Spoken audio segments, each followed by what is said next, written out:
booliska Talyaaniga ayaa waxay howlgal ka sameeyeen meel ka soo horjeeda Stazione Termini oo loo yaqaano Portici ee magaalada Roma.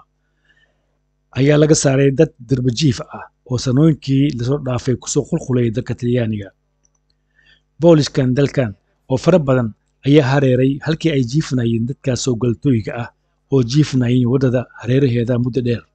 Dadkan oo soo doontay Talyaaniga nolol ka wanaagsan tii ay ka soo tageen ayaa waxay la kulmeen shaqo la'aan iyo hooyo la'aan ayagoo marka noqday darbajiif. Dadka xaafadaas degan ayaa muddo badan ka dacwooday xaaladda ay ku sug yihiin dadkaas darbajiifka ah. Dowladdan garabka midig ee fog ayaa mar hore ku dhawaaqday in ay wax ka bedeli doonaan xaaladda dadka soo galtooyga ah.